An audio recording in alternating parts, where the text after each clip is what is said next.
نحمده ونصلي على رسوله الكريم أما بعد فإن خير الحديث كتاب الله وخير الهدي هدي محمد صلى الله عليه وسلم وشر الأمور محدثاتها وكل محدثة بدعة وكل بدعة ضلالة وكل ضلالة في النار فقد قال الله تعالى في كلامه المجيد أعوذ بالله من الشيطان الرجيم بسم الله الرحمن الرحيم بل تؤثرون الحياة الدنيا إلى آخر الآية যাবতীয় প্রশংসা সেই মহান আল্লাহ রাব্বুল আলামিনের জন্য যে আল্লাহ সুবহানাহু ওয়া তাআলা আজকে আমাদেরকে সুস্থ শরীরে আবহাওয়ার অনুকূলে মসজিদে উপস্থিত হয়ে খুতবা শোনার তৌফিক দান করলেন। এজন্যই সেই মহান মনিবের দরবারে সমস্যার শুকরিয়া আদায় করি। আমরা সকলে বলি আলহামদুলিল্লাহ। দরুদ ও সালাম উভয় জাহানের মানবতা মুক্তির একমাত্র অবলম্বন মুহাম্মদুর রাসূলুল্লাহ সাল্লাল্লাহু আলাইহি ওয়াসাল্লামের প্রতি আমরা সংক্ষিপ্ত দরুদ পাঠ করি। আল্লাহুম্মা সাল্লি আলাইহি আল্লাহুম্মা বারিক আলাইহি। সম্মানিত উপস্থিতি, আজকের জুমার খুতবার আলোচ্য বিষয় দুনিয়াবী জীবনের খেলতামাশা। দুনিয়াবী জীবনে আল্লাহ সুবহানাহু ওয়া তাআলার বিধান মান্য করতে গিয়ে তুচ্ছ করাটা আমাদের জন্য আমরা কতটুকু অপরিহার্য করে নিয়েছি এ সম্পর্কে পবিত্র কোরআনুল কারীম এবং সহিহ হাদিস থেকে আলোকপাত করার চেষ্টা করব ইনশাআল্লাহ। ওয়া তাওফীক ইল্লা বিল্লাহ আলাইহি তাওয়াক্কালতু ইলাইহি উনীব। সম্মানিত উপস্থিতি, আল্লাহ সুবহানাহু ওয়া তাআলা আপনাকে আমাকে কি উদ্দেশ্যে দুনিয়াতে প্রেরণ করেছেন এটা আমাদের সকলেরই জানা। কেন দুনিয়াতে এসেছি আমরা এই উদ্দেশ্যটা সকলেরই জানা, কিন্তু উদ্দেশ্য বাস্তবায়ন করতে গিয়ে আমাদের একটুখানি অন্যত্র কনভার্ট হয়ে যাওয়া বা উদ্দেশ্য বাস্তবায়ন করতে গিয়ে নিজের লক্ষ্যে অবিচল থাকতে আমরা পারছি না। আর এই যে লক্ষ্যে অবিচল আমরা থাকতে পারছি না, আল্লাহ সুবহানাহু ওয়া তাআলা দেওয়া বিধান অনুযায়ী পরিপূর্ণভাবে নিজের জীবন পরিচালনা করব, নিজের সার্বিক অবস্থাকে পরিবর্তন করব, এটা আমরা পারছি না। আর এটার অন্যতম যেটা বিষয়, যে কারণে আমরা আল্লাহর ইবাদতের দিকে ধাবিত হতে পারছি না, তার অন্যতম বিষয় হচ্ছে দুনিয়াবী জীবনের খেলতামাশা। সম্মানিত উপস্থিতি, আজকের দিনে আপনার সারা পৃথিবীতে যদি আমরা হিসাব করি, খুব ভালো করে খেয়াল করবেন, সারা পৃথিবীতে যদি আমরা হিসাব করি তাহলে আমরা দেখব প্রায় 800 কোটির উপরে মানুষ, তাই নয় কি? সারা পৃথিবীতে 800 কোটি বা তার বেশি মানুষ, একটা আনুমানিক হিসাব। এই যে 800 কোটি মানুষ এত সারা পৃথিবীতে আছে, এই 850 কোটি মানুষের মধ্য থেকে আমাদের সামনে অনেক মানুষ রোড অ্যাক্সিডেন্টে, অনেক মানুষ অসুস্থ অবস্থায়, অনেক মানুষ যে কোনো ভাবে আমাদের সামনে মারা যাচ্ছে না? যাচ্ছে তো নাকি? অবশ্যই যাচ্ছে। সম্মানিত উপস্থিতি, আমাদের সামনে যে লোকগুলো মারা যাচ্ছে, এই লোকগুলো মারা যাওয়ার পরে তাদের অবস্থানকে কেন্দ্র করে পৃথিবীর কোন অবস্থা থেমে গিয়েছে কি? বুঝতে পেরেছেন না কথা? এই এতগুলো মানুষের মধ্যে যারা মারা যাচ্ছে প্রতিনিয়ত, তাদের এই পৃথিবীতে না থাকার কারণে পৃথিবীর কোন কর্মযজ্ঞ, পৃথিবীর কোন বিষয় থেমে রয়েছে কি? না, কোনো কিছুই কিন্তু থেমে নেই। আপনার চোখের সামনে আপনার বাবা কারো মৃত্যুবরণ করেছে, আপনার মা, আপনার দাদা বা আপনার আত্মীয় স্বজন অনেক যে আপনাকে স্নেহ করত, মহব্বত করত, যাকে আপনি ভালোবাসতেন, তারা আপনার সামনে থেকে মৃত্যুবরণ করে। এই মৃত্যুবরণ যখন তারা করে, এই করাকে কেন্দ্র করে আপনি হয়তো কিছুদিন, সর্বোচ্চ 2 দিন 3 দিন আর বেশি থেকে বেশি নিজের পিতা যদি হয়ে থাকে আর কিছুদিন আপনার অন্তরে একটু দুঃখ থাকে, কিন্তু কিছুদিন অতিক্রম হওয়ার পরে, 1 মাস হওয়ার পরে, 1 বছর হওয়ার পরে আপনার কিন্তু সেই যেদিন মৃত্যুবরণ করেছিল সেদিনের অনুভূতি আর 1 বছর পরে অনুভূতি সেম থাকে না। এটাই মানব জীবনের চূড়ান্ত বাস্তবতা। আপনি আমি প্রত্যেককেই যতই দুনিয়াবী জীবনে যত বেশি পরিমাণ আপনি আমি দুনিয়াবী জীবনে যত বেশি পরিমাণ আমাদের ক্ষমতা, আমাদের কর্তৃত্ব খাটানোর চেষ্টা করি না কেন, আপনি আমি ঠিক একই অবস্থায় মৃত্যুবরণ করব, দুনিয়ার কোনো কিছু কোনো দায় আসবে না। এটাই চূড়ান্ত বাস্তবতা। অথচ এই বাস্তবতা জানার পরেও আপনি আমি আমরা সকলেই দুনিয়াবী জীবনের খেলতামাশায় মুক্ত হয়ে আছি। সম্মানিত উপস্থিতি, একজন শিশু যখন জন্মগ্রহণ করবে, মানে মায়ের গর্ভে আসবে, এই মায়ের গর্ভে আসার পর থেকে শুরু করে যতদিন মায়ের পেটে থাকে, এই মায়ের পেটে থাকার পর যখন আস্তে আস্তে আস্তে আস্তে তার বয়স বেশি হতে থাকে, দুনিয়াতে আসার যখন তার সময় হয়ে যায়, এই দুনিয়াতে যখন সে চলে আসে, তারপরে 2 বছর যাবত সে মায়ের দুধ পান করে, এইভাবে পর্যায়ক্রমে যখন সে সাবালকত্বে পৌঁছায় বা একেবারে যৌবনে পদার্পণ করে, এই সময়টাতে প্রতিটা স্টেপে একজন পিতা এবং একজন মাতা ওই শিশুটার জন্য তার জীবনের সর্বস্ব দিয়ে, জীবনের সবকিছু দিয়ে ওই শিশুটাকে বড় করার জন্য সর্বোচ্চ পরিমাণ কষ্ট করে না? অবশ্যই করে। একজন সন্তানের যৌবন বয়সের পর 60 বছর পর্যন্ত এই যে সময়টা, ধরে নিয়ে আমরা 30-এর পর থেকে 60, এই 30 বছর ভালো থাকাকে কেন্দ্র করে, এই 30 বছর সঠিকভাবে ভালোভাবে দুনিয়াতে থাকতে হবে, এই মর্মে একজন পিতামাতা যত চিন্তা করেন, কিন্তু ঠিক একই পিতামাতা যখন ওই সন্তান তার বার্ধক্যে পৌঁছে যায়, যখন তার ওই সন্তান বিছানায় পড়ে যায়, যখন তার শরীরের কোনো শক্তি থাকে না, যখন কোনো সন্তান তার চলাচলের শক্তি থাকে না, হাড্ডি দুর্বল হয়ে যায়, মস্তিষ্ক ঠিক থাকে না, চোখের জ্যোতি ঠিক থাকে না, ওই অবস্থায় কোনো পিতামাতা তার ওই সন্তানের জন্য কোনো অবদান রাখতে পারে না। মানে যখন আপনার সন্তান বা আপনি, আপনার পিতামাতা আপনাকে কত বেশি সুন্দর করে লালন পালন করার চেষ্টা করেছিল, কিন্তু আজকে যখন আপনি বৃদ্ধ অবস্থায় উপনীত হয়েছেন, আরেকজনের কাঁধে ভর করে, লাঠিতে ভর করে আপনাকে হাঁটা চলা করা লাগে, একাকী আপনি সব কাজ করতে পারেন না। আজকের দিনে আপনার পিতামাতা আপনার জন্য কোনো রকমের অবদান রাখতে পারছে না। ঠিক একই পিতামাতা যখন আপনার 25-30 বছর বয়স ছিল, আপনাকে একটা চাকরি নিয়ে দেওয়ার কারণে, আপনাকে ব্যবসায়ী ভাবে প্রতিষ্ঠিত করার কারণে, আপনাকে সমাজে উল্লেখযোগ্য মানুষ হিসেবে পরিগণিত করার জন্য তার সর্বস্ব বিলিয়ে দিয়েছিল, তাহলে এখন কি হবে? অর্থাৎ আপনার বয়স শেষ, আপনাকে আবার আল্লাহ তাআলার কাছে ফিরে যেতে হবে।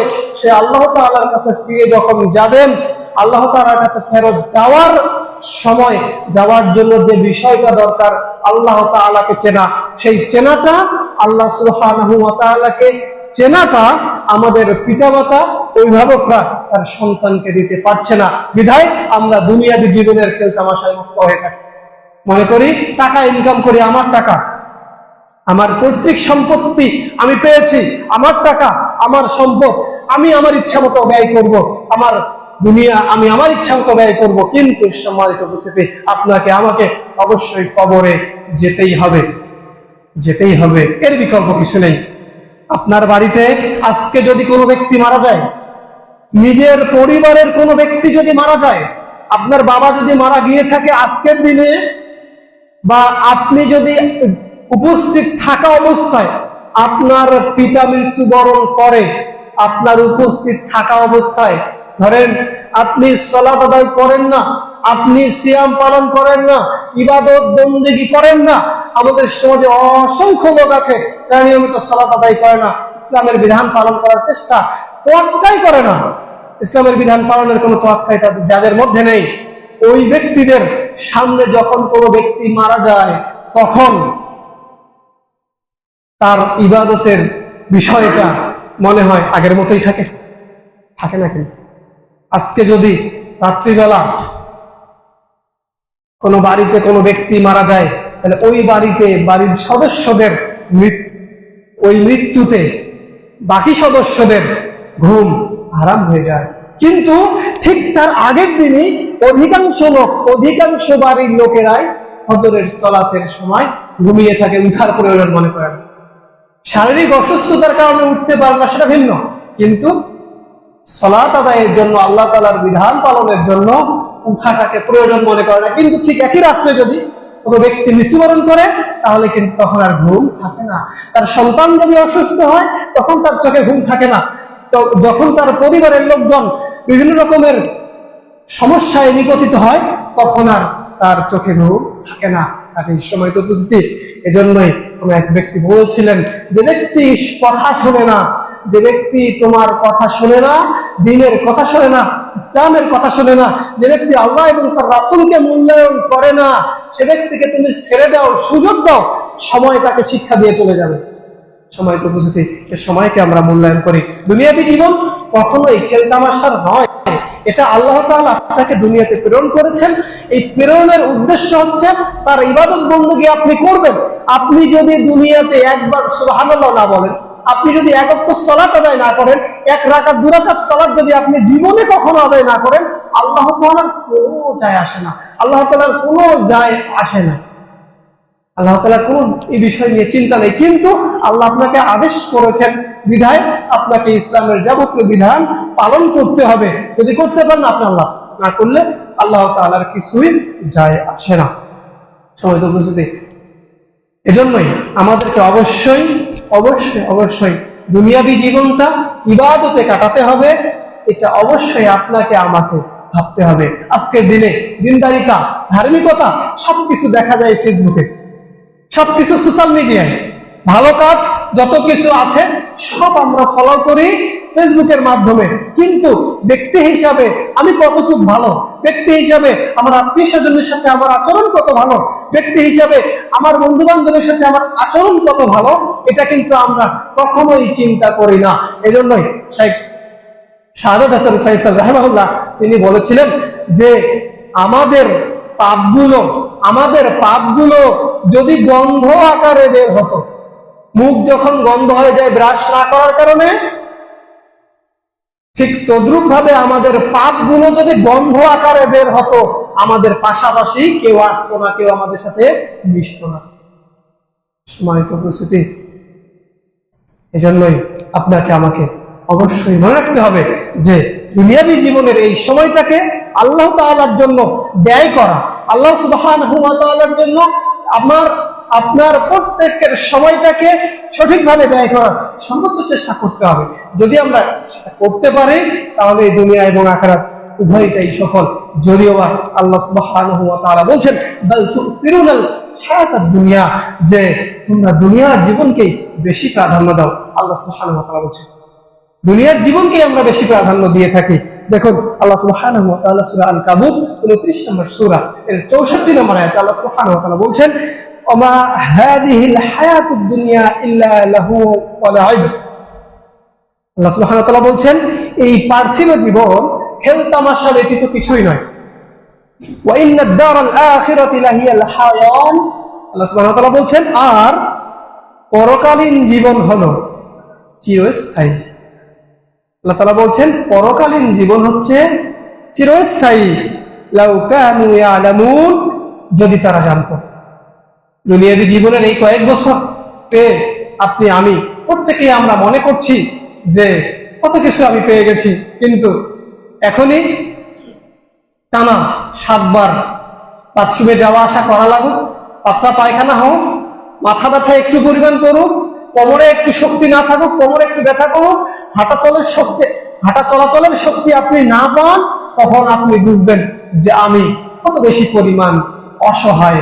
অথচ ঠিক একই ব্যক্তি যখন তার চোখ ভালো, যখন তার মস্তিষ্ক ভালো, যখন তার চলাচলের শক্তি ভালো, যখন তার শরীরের অবকাঠামো সব ঠিকঠাক, তখন আল্লাহ তাআলার ইবাদত করবে, এই বিষয়ে তার কোনো তোয়াক্কা ভ্রুক্ষেপ নেই বলবেই চলে। রাসূলুল্লাহ সাল্লাল্লাহু আলাইহি ওয়াসাল্লাম বলছেন, নি'মাতানি মাগবুনুন ফীহিমা কাসীরুম মিনান নাস আস-সিহহাত ওয়াল ফারাগ। দুইটা বস্তু, দুইটা নিয়ামত, যে দুইটা নিয়ামতের ব্যাপারে অধিকাংশ মানুষই গাফিল, অধিকাংশ লোক এই দুইটা নিয়ামত পেয়েই আল্লাহর বিরোধী যত কাজ আছে সব কাজ করে। এক, সিহহাত, সুস্থতা। যখন মানুষ সুস্থ থাকে তখন মানুষ আল্লাহকে বলে যায়, যখন অসুস্থ হয় তখন আল্লাহকে সেকে ডাকে। আল্লাহ তাআলা আযান হয়েছে সালাতের, মসজিদে যেতে হবে, ভ্রুক্ষেপ নাই।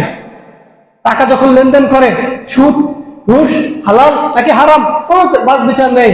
কিন্তু যখনই বিপদ, আল্লাহ আমি আর ওই কাজ কখনোই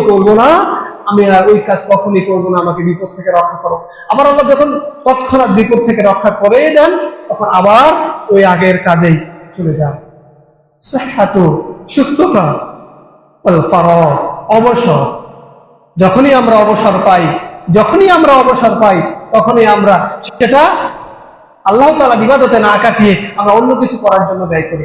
বিশেষ করে আমাদের সমাজে যখনই আমরা অবসর হই, মোবাইল ফোন, এই ডিভাইস থাকার কারণে আমরা বেশি পরিমাণ মোবাইল ফোনে আসক্ত।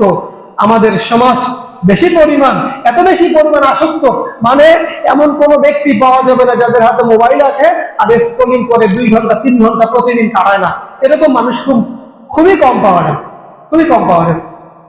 ইচ্ছায় অনিচ্ছায়, কারণে অকারণে সকলেই আমরা।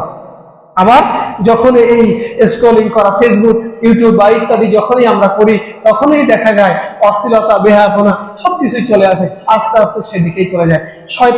শয়তান মানুষকে কখনোই বড় কোনো পাপের দিকে সরাসরি ধাবিত করে, অভ্যস্ত করে না।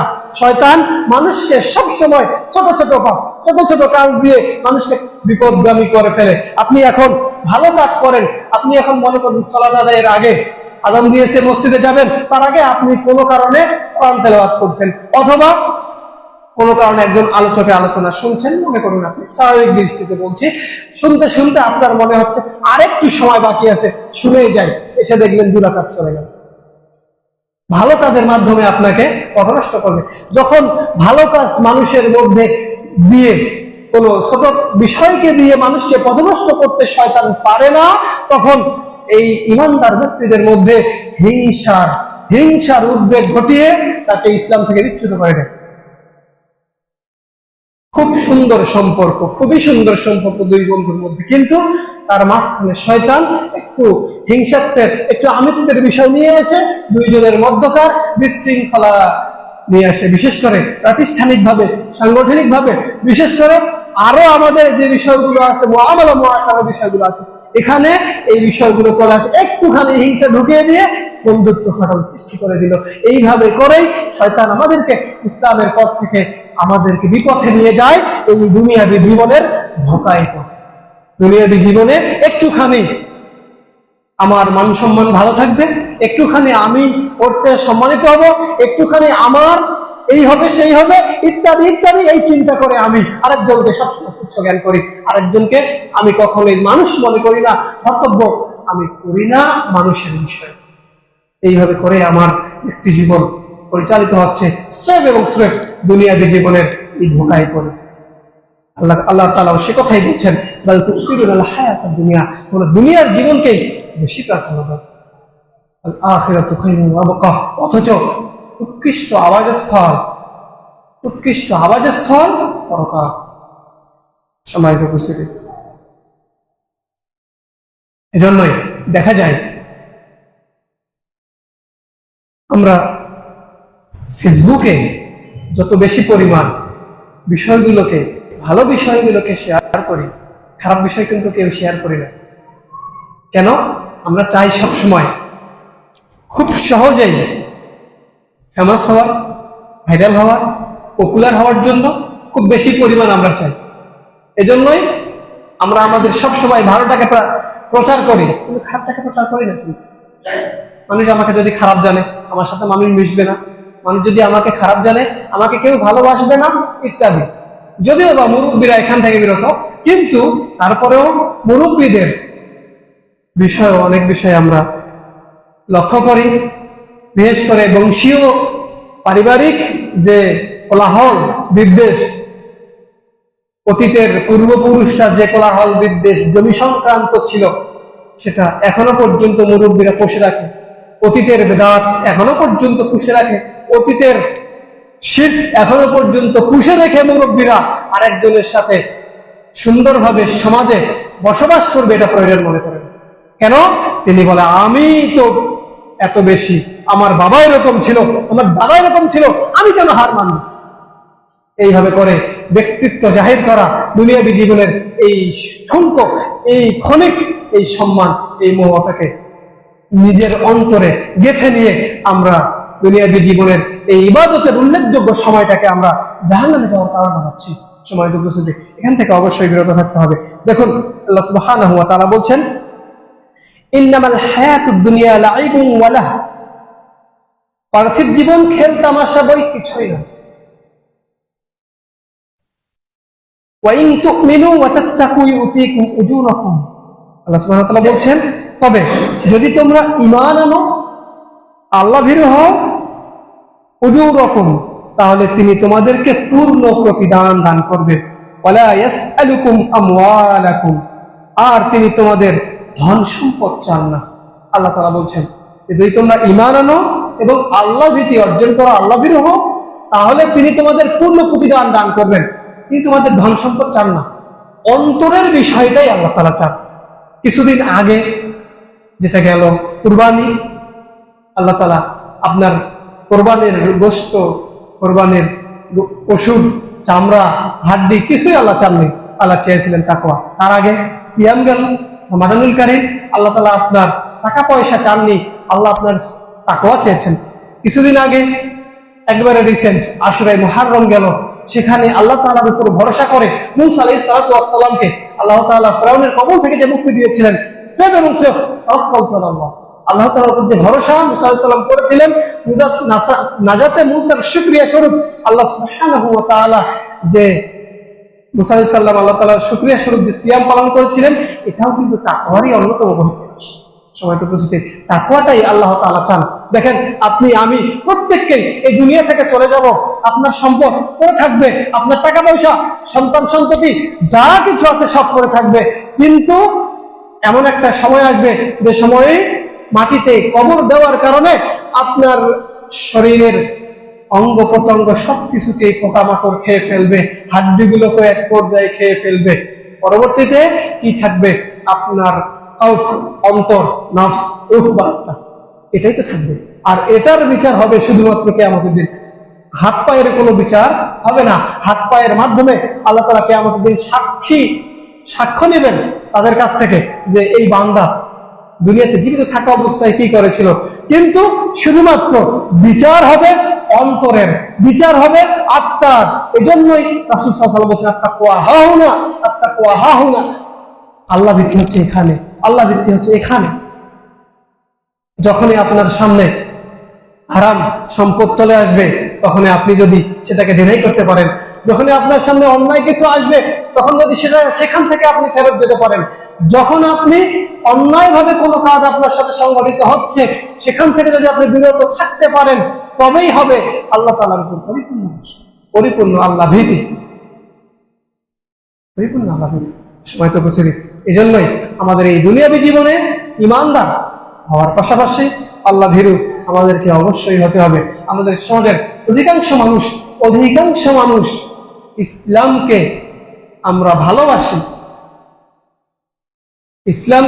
ভালোবাসি, কিন্তু ইসলামের বিধান পালন করবো এই চিন্তা করি না।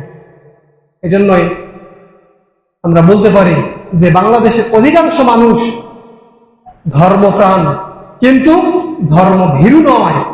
অধিকাংশ মানুষ ধর্মপ্রাণ।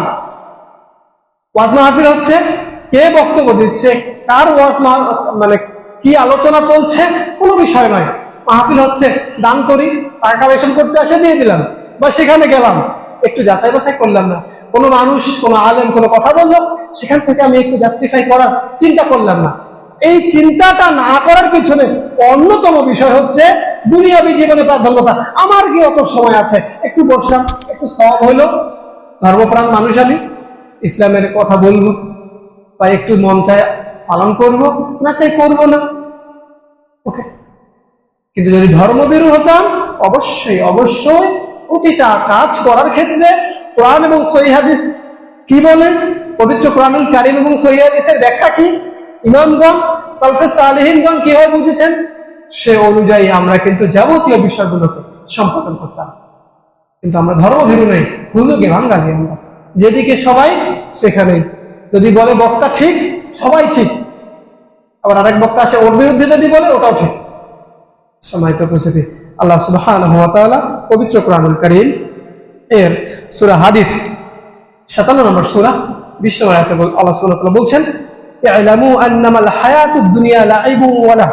একই কথা আল্লাহ সুবহানাহু ওয়া তাআলা বলছেন, জেনে রাখো যে পার্থিব জীবন খেল তামাশা, সাজসজ্জা, পরস্পর অহমিকা, ধন সম্পদ ও সন্তান সন্ততির প্রাচুর্য লাভের প্রতিযোগিতা ছাড়া আর কিছুই নয়।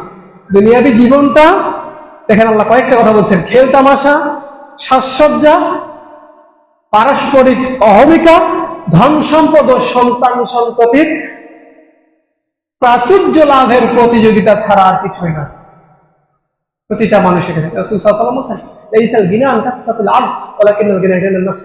রাসূলুল্লাহ সাল্লাল্লাহু আলাইহি ওয়াসাল্লাম বলছেন যে সম্পদের অধিক্যই প্রাচুর্যতা নয়, সম্পদের অধিক্য প্রাচুর্যতা নয়, অন্তরের আধিক্য, অন্তরের প্রশস্ততাই হচ্ছে প্রাচুর্য।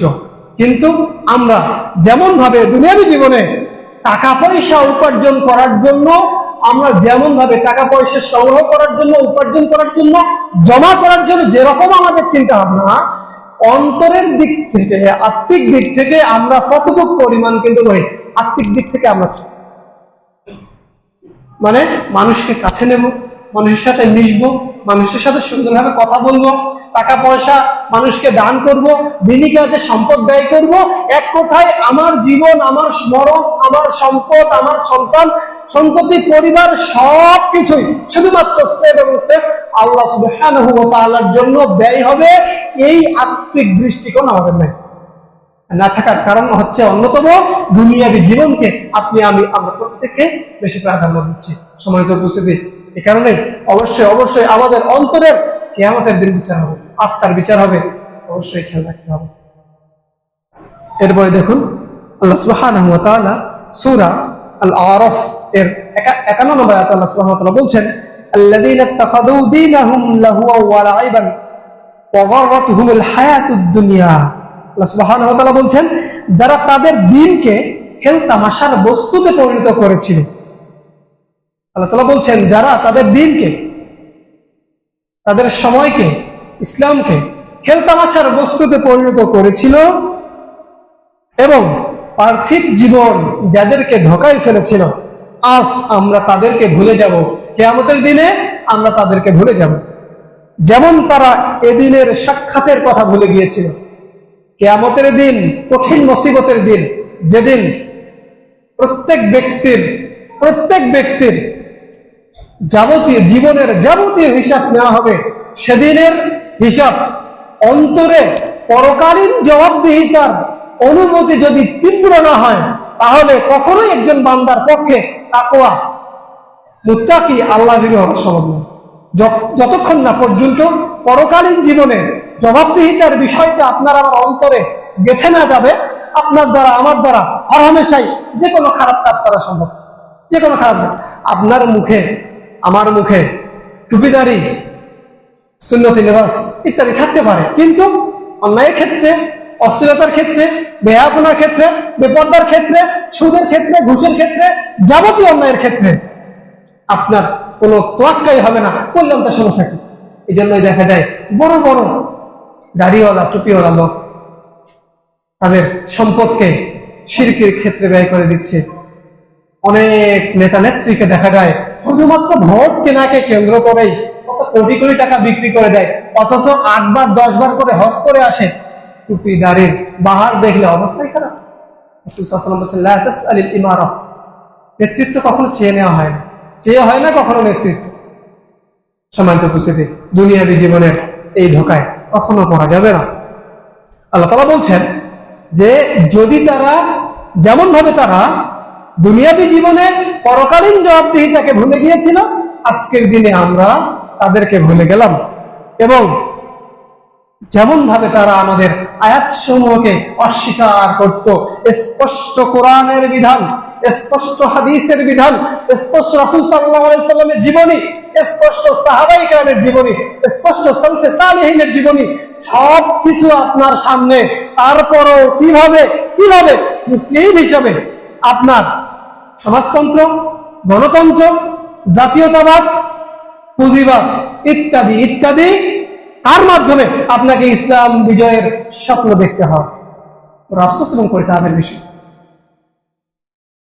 রাসূল সাল্লাল্লাহু আলাইহি ওয়াসাল্লামের আমল পছন্দ হলো না, সাহাবাদের পছন্দ হলো না, আপনার সালফে সালেহিনের পছন্দ হলো না, তাবেঈনদের পছন্দ হলো না, আপনার আব্রাহাম লিঙ্কন, কার্ল মার্কস, মাও সেতুং, লেনিন, তাদেরটা পছন্দ হলো। এই জবাবদিহিতার অনুভূতি যদি অন্তরে না থাকে, মস্তিষ্কে না থাকে, তাহলে পরকালীন জীবনে আল্লাহ আপনাকে সেভাবেই ভুলে যাবেন, যেভাবে আল্লাহর কোরআনের আয়াত স্পষ্ট আপনার সামনে থাকার পরও আপনি আল্লাহর বিধানকে ভুলে গিয়েছেন। সম্মানিত উপস্থিতি, এরপর দেখুন সূরা লোকমান, আল্লাহ সুবহানাহু ওয়া তাআলা বলছেন 6 এবং 7 নম্বর আয়াতে, ওয়ামিনান নাসি মান ইশতারি লাহুল হাদিস লিয়ুদিল্লা আন সাবিলিল্লাহ। আল্লাহ সুবহানাহু ওয়া তাআলা বলছেন, লোকদের মধ্যে এমন অনেক লোক আছে, এমন লোকও আছে যারা অজ্ঞতাবশত যারা কি করে, বাজে কথা খরিদ করে মানুষদেরকে আল্লাহর পথ থেকে বিচ্যুত করার জন্য। আল্লাহর পথ থেকে বিচ্যুত করার জন্য তারা বাজে কথাকে খরিদ করে এবং তারা আল্লাহর পথকে ঠাট্টার বস্তুরূপে গ্রহণ করে। এদের জন্য রয়েছে হীনকর শাস্তি, হীনকর শাস্তি তাদের জন্য রয়েছে। মন্দ কথা লালন করে, মন্দ কথাকে ক্রয় করে নেয়। কিছুদিন পর আসে নির্বাচন, তখন দেখতে পাবেন কত রকমের গালিগালাজ, কত রকমের তহমত, কত রকমের কি লোক ভাড়া করে নিয়ে বলা হচ্ছে ইত্যাদি ইত্যাদি। আরো ব্যাখ্যা করতে গেলে অনেক যাবে, আমরা ইশারায় বলে যাচ্ছি, বুঝে নেবেন। সময়ত বুঝেতে আসলে যদিও বা সৌর শাসনের পতন হয়েছে, আমরা বলছি আজকে প্রায় 1 বছর পার হয়ে গেল, 2 বছরে পদার্পণ, কিন্তু মুদ্রার এপিঠ আর ওপিঠ ছাড়া আমরা কিছুই দেখছি না। বরং কোন কোনো ক্ষেত্রে তাদের চেয়েও বেশি ভয়ঙ্কর রূপে আসছে।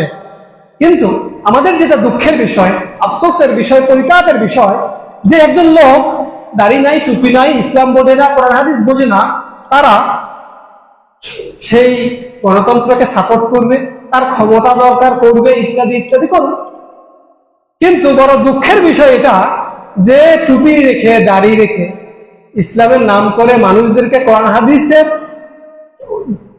হাদিস অনুযায়ী দেশ শাসনের নামে মানুষকে গণতন্ত্রের দিকে নিয়ে যাচ্ছে। এটা আমাদের সবচেয়ে বড় আফসোস।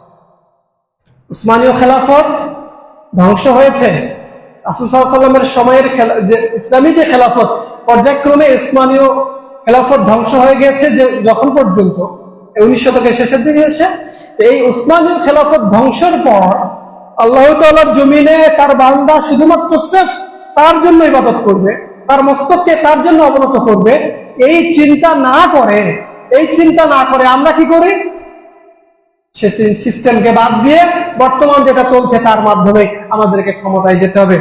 আমি এখন আপনাদের বলি, সমাজ উপস্থিতি, 1,24,000 মোটামুটি পয়গম্বর নবী রাসূল দুনিয়াতে আসেননি। 1,24,000, 1,23,996 জন নবী রাসূল কখনোই ক্ষমতায় অধিষ্ঠিত হতে পারেন না। মাত্র 4 জন, মুহাম্মদ সাল্লাল্লাহু আলাইহি ওয়াসাল্লাম মদিনায় হিজরত করার পর, মদিনায় যাওয়ার পরে, ইব্রাহিম আলাইহিস সালাতু ওয়াস সালামের পরবর্তীতে ইউসুফ আলাইহিস সালাতু ওয়াস সালাম কিছুদিন, এইভাবে অল্প কিছুদিন করে নবী রাসূলগণ ক্ষমতার মস্তদে আরোহণ করেছিলেন। কিন্তু দুঃখজনক বিষয়, নবী রাসূলদের সিস্টেমকে বাদ দিয়ে আমরা বলি চিন্তা এটা কবে এইভাবে দাওয়াতের মাধ্যমে ইসলাম কায়েম হবে। সময়ত উপস্থিতি, আপনি আমি প্রত্যেককেই আমরা মুসলিম। আপনি আমি কিভাবে মুসলিম হলাম? আজকে থেকে আপনি আপনার অধস্তন 8 পুরুষ, আপনার ঊর্ধ্বতন মানে অতীতের 8 পুরুষ, আপনি তাদের একটু ডাটাটা সংগ্রহ করার চেষ্টা করুন। দেখুন তাদের নামের সামনে শ্রী ছিল, দলিল বের করে দেখুন। 8 পুরুষ দেখবেন, আপনার বাবা, তার বাবা, তার বাবা, তার বাবা, এভাবে 8। তাদের শ্রী ছিল, বা তারা হিন্দু ছিল, তারা অন্য ধর্ম অবলম্বী ছিল, তাদেরকে মুসলিম তৈরি করলো, বানালো কে? কে বানালো? অবশ্যই দাওয়াতের মাধ্যমে। সৌদি আরব থেকে রাসূলুল্লাহ সাল্লাল্লাহু আলাইহি ওয়াসাল্লামের সেই সময়কাল থেকে শুরু করে নিয়ে ওই সময়ে বাংলাদেশের চট্টগ্রামে এক রাজা ছিল, রাহামি রাজা। তিনি এখান থেকে 1 কলস আদা পাঠিয়েছিলেন রাসূল সাল্লাল্লাহু আলাইহি ওয়াসাল্লামকে উপহার হিসেবে।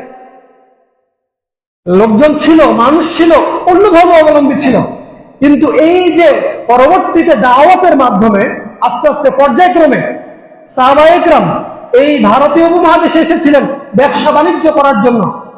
ইসলামের দাওয়াত প্রসার এবং ব্যবসা বাণিজ্যের মাধ্যমে তারা ওই স্থানে বিয়ে শাদী করেছিল, দাওয়াত দিয়েছিল, দিয়ে দিয়ে দিয়ে দিয়ে পর্যায়ক্রমে পর্যায়ক্রমে মানুষদেরকে মুসলিম তৈরি করেছিল। তাদের দাওয়াতের ফলে, তাদের সেই অক্লান্ত পরিশ্রমের ফলে আজকের ভারতীয় উপমহাদেশ মুসলিম অধ্যুষিত।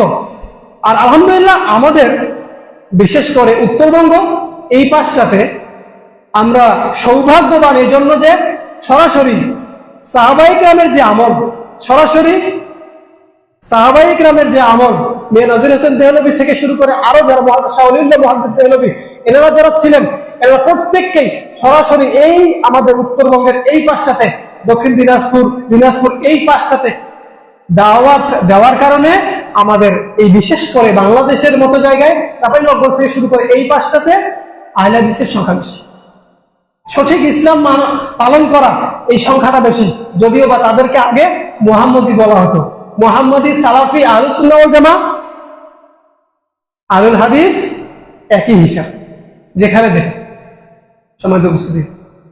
এই দাওয়াতের মাধ্যমেই মূলত পর্যায়ক্রমে সঠিক বিষয়টা মানুষের কাছে পৌঁছাবে।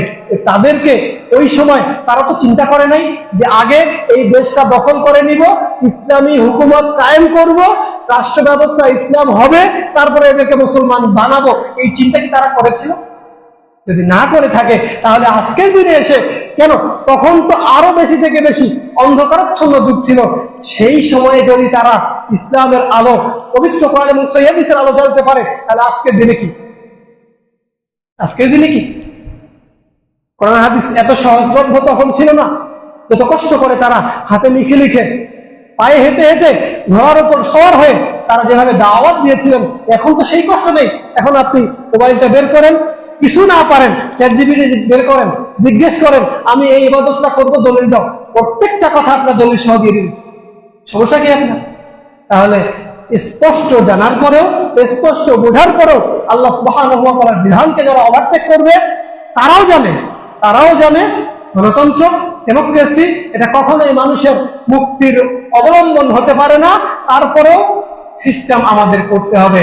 কিন্তু একদিন মনে রাখবেন, এইভাবে একদিন তারাই কিন্তু লাঞ্ছিত হবে, এইভাবে যে আপনি অবশ্যই অবশ্যই জানার পরে সেটা করেননি।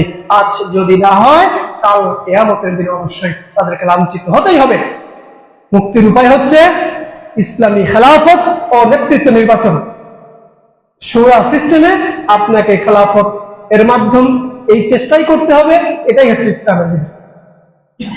খেলাফত কায়েম, খেলাফত পুনরুদ্ধারের জন্যই আপনাকে আমাকে অবশ্যই চেষ্টা করতে হবে। আর এটাই আল্লাহ সুবহানাহু ওয়া তাআলার বিধান। রাসূলুল্লাহ সাল্লাল্লাহু আলাইহি ওয়াসাল্লামকে উদ্দেশ্য করে আল্লাহ সুবহানাহু ওয়া তাআলা বলছেন, ওয়া ইন তুতি'আ আকতারা মান ফিল আরদি লিয়ুদিল্লুকা আনিস সাবিলিল্লাহ। আল্লাহ সুবহানাহু ওয়া তাআলা বলছেন, হে মুহাম্মদ সাল্লাল্লাহু আলাইহি ওয়াসাল্লাম, আপনি যদি পৃথিবীর অধিকাংশ লোকের কথা মেনে নেন, তাহলে তারা আপনাকে আল্লাহর রাস্তা থেকে অন্যত্র নিয়ে চলে যাবে, বিপথে নিয়ে যাবে। এখন বলেন, বেশিরভাগ লোকের মতে নেতা নির্বাচন হয়, সে সিস্টেমটা গণতন্ত্র নয়? সেটা যদি ইসলামের সাথে গুলিয়ে ফেলেন তাহলে ভালো কি থাকলো আর খারাপ কি থাকলো? স্রেফ এবং স্রেফ দুনিয়াবী জীবনে ভালো থাকার জন্য, দুনিয়াবী জীবনের ক্ষমতা হাসিল করার জন্য, দুনিয়াবী জীবনের প্রভাব প্রতিপত্তি বিস্তার করার জন্য এটা দুনিয়াবী জীবনের খেল তামাশা ছাড়া কিছুই নয়। অবশ্যই সাবধান থাকতে হবে। সম্মানিত উপস্থিতি, আবি সাঈদ খুদরি রাদিয়াল্লাহু আনহু قال بين نحن نسير مع رسول الله صلى الله عليه وسلم بالعرج إذا عرض شاعر ينشد فقال رسول الله صلى الله عليه وسلم خذ الشيطان أو أمسك الشيطان। আবু সাঈদ খুদরি রাদিয়াল্লাহু আনহু তিনি বলছেন, আমরা রাসূলুল্লাহ সাল্লাল্লাহু আলাইহি ওয়াসাল্লামের সঙ্গে আরজ অঞ্চলে ভ্রমণ করছিলাম। সে সময় এক কবি কবিতা আবৃত্তি করতে করতে আসলো।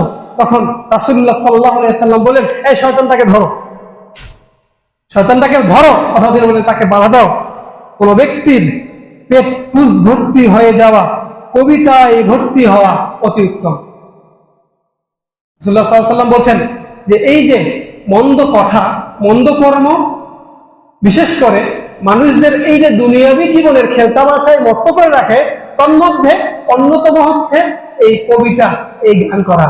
আর এটার সংস্কৃতি এত বেশি, আপনি হাটে বাজারে গ্রামে গঞ্জে যে কোনো রকমের মাইকিং শুনবেন, যে কোনো রকমের কথা শুনবেন, মোবাইলে আপনি ফোন করবেন, আপনি কাউকে কল করবেন, সেখানেও আরো সব জায়গাতে এমন কোনো জায়গা পাবেন না যেখানে বাদ্যযন্ত্র, যেখানে গানের কোনো অপশন নেই।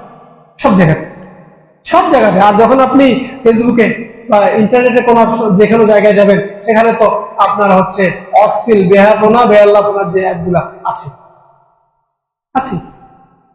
এই কবিদেরকে, বিশেষ করে যারা অশ্লীল ভাবাপন্ন, তাদেরকে উদ্দেশ্য করে রাসূলুল্লাহ সাল্লাল্লাহু আলাইহি ওয়াসাল্লাম বলছেন যে কোন ব্যক্তির পেট পুজ দিয়ে ভর্তি হয়ে যাওয়া, পুজ দিয়ে ভর্তি হয়ে যাওয়া কবিতায় ভর্তি হওয়ার থেকে উত্তম। মানে এই কবিতার মাধ্যমে দেখুন আজকের সমাজে যারা, বিশেষ করে যাদেরকে আমরা চিনি খুব ভালো কণ্ঠশিল্পী, তারা কিন্তু সব অনিসলামিক। ইসলামী কয়জন চিনি? হয়তো বা আমরা একজন কণ্ঠশিল্পী আল্লাহ রাসূল গোষ্ঠীর সম্মানিত সাবেক প্রতিষ্ঠাতা পরিচালক যিনি ছিলেন প্রথম, যিনি মাওলানা শফিকুল ইসলাম জাগরণী রাহমাহুল্লাহ, তাকে আমরা নাম বলতে পারি। হয়তো বা হানাফি অঙ্গনে আইনুদ্দিন আল আজাদ রাহমাহুল্লাহ নাম বলতে পারি। এইভাবে গুটি কয়েক, কিন্তু তাবে চিনিকে সব যাদেরকে আমরা চিনি সবাই গান বাজনা নিয়ে রাখত, গান বাজনা নিয়ে মত্ত, গান বাজনায় মশগুল। সম্মানিত উপস্থিতি, এইভাবে করে কবিরা মানুষদেরকে এই দুনিয়াবী জীবনের খেলতামাশায়, দুনিয়াবী জীবনের এই আল্লাহ সুবহানাহু ওয়া তাআলাকে বিধানকে, আল্লাহ সুবহানাহু ওয়া তাআলার বিধানকে ভুলে গিয়ে দুনিয়াবী জীবনে মানুষদেরকে একেবারে আপনাকে আবদ্ধ করে রাখে এই কবিতার মাধ্যমে। এই জন্য রাসূল সাল্লাল্লাহু আলাইহি ওয়াসাল্লাম এটা থেকেও তার উম্মতদেরকে কঠোরভাবে নিষেধ করেন। সম্মানিত উপস্থিতি, আন আবি হুরায়রা রাদিয়াল্লাহু আনহু ক্বাল রাসূলুল্লাহ সাল্লাল্লাহু আলাইহি ওয়াসাল্লাম, রাসূল আবু হুরায়রা রাদিয়াল্লাহু আনহু বলছেন, তিনি বলছেন রাসূলুল্লাহ সাল্লাল্লাহু আলাইহি ওয়াসাল্লাম বলছেন, যে ব্যক্তি কোন স্থানে বসলো, এই হাদিসটা বলে আমি খুতবার প্রথম অংশ শেষ করি ইনশাআল্লাহ। রাসূল সাল্লাল্লাহু আলাইহি ওয়াসাল্লাম বলছেন, যে ব্যক্তি কোন স্থানে বসলো, যে কোনো স্থানে, অথচ আল্লাহ তাআলাকে স্মরণ করলো না। হাদিসটি আবু দাউদ 4856 নম্বরে বর্ণিত হয়েছে, সন্নিবেশিত হয়েছে। কোন ব্যক্তি কোন স্থানে বসলো কিন্তু আল্লাহ তাআলাকে স্মরণ করলো না, তার জন্য আল্লাহ তাআলার পক্ষ থেকে লাঞ্ছনা। অনুরূপভাবে যে ব্যক্তি কোন বিছানায় শুয়েছে, কোন ব্যক্তি বিছানায় শয়ন করলো কিন্তু আল্লাহ তাআলার স্মরণ করলো না, সে ব্যক্তির জন্য রয়েছে লাঞ্ছনা। মানে আমরা দুনিয়াবী জীবনের ব্যস্ততায় এত বেশি পরিমাণ ডুবে গেছি যে যখন রাত্রিবেলা ঘুমাতে যাচ্ছি বা কোনো কিছু খেতে যাচ্ছি, ঘুমাতে যাওয়ার আগে, খাওয়ার আগে কোনো স্থানে বসে আছি, সেই জায়গাতে যে আল্লাহকে স্মরণ করতে হবে এটা আমাদের মনে আসে না, এটা আমাদের চিন্তায় নাই। আপনি এখন কোনো একটা স্থানে বসে আছেন, সেই স্থানে আল্লাহ তাআলার নাম, আল্লাহ তাআলার স্মরণ আপনি কিন্তু চাইলে করতে পারেন না, কারণ সেটা ইসলামিক কোনো অনুষ্ঠানে আপনি থাকেন না।